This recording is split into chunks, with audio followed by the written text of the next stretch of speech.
All right, so now we're going to do our first read aloud of today from the book Liberty, How the Revolutionary War Began, starting on pages 24 through 25 with the story Spies.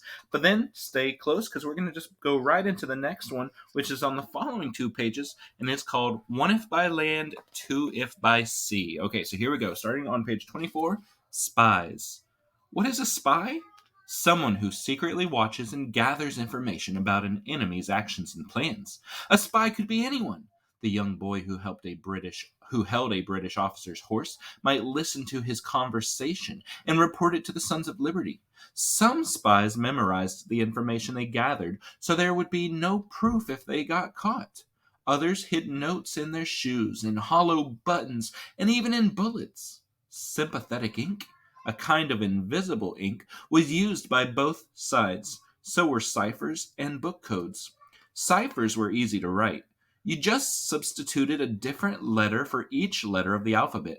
For example, if you sent your friend a message saying TRGLPGB, he would be able to read it as long as he knew the cipher you were using, such as T stands for A, R stands for S, G stands for E, L stands for C, P stands for R, G stands for E again, and B stands for T. So TRGLPGB would actually mean a secret.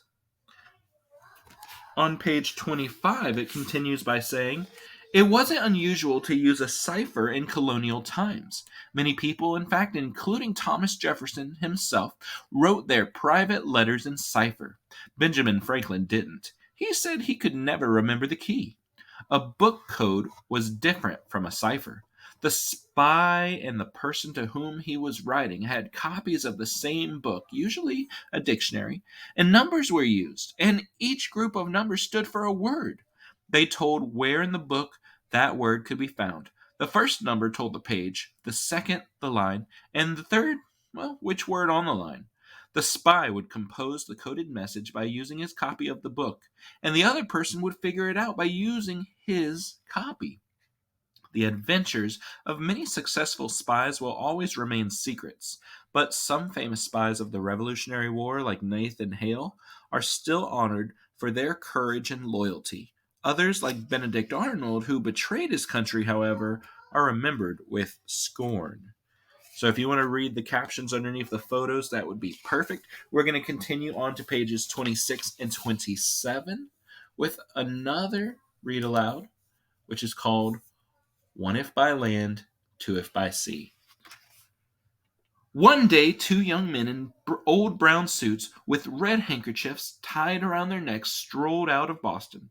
They kicked at stones, whistled, and tried to look innocent, but almost everyone they met recognized them for what they were: British spies. General Gage had ordered spies to scout the countryside toward Lexington and Concord.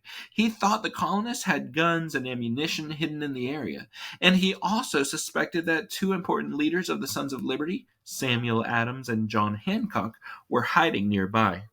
It would be a great blow to the colonist cause if he could capture them.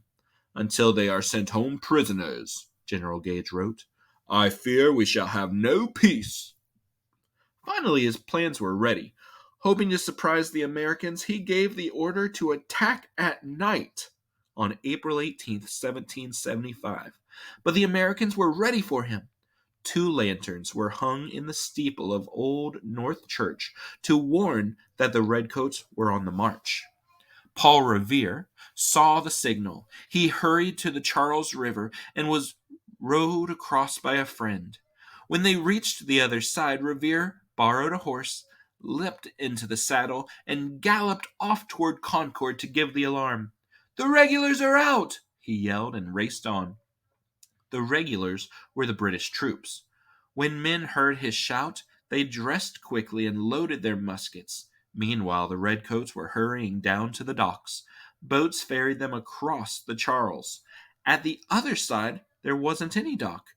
To reach land, the redcoats had to jump out of their boats into icy water and thick mud.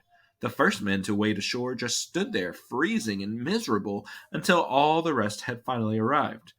Soaked and muddy, the redcoats marched off, shivering, down the dark road to Lexington. But as they marched, they heard an unwelcome sound. Church bells were tolling in the middle of the night. Drums were beating the alarm. General Gage's secret attack was a secret no more.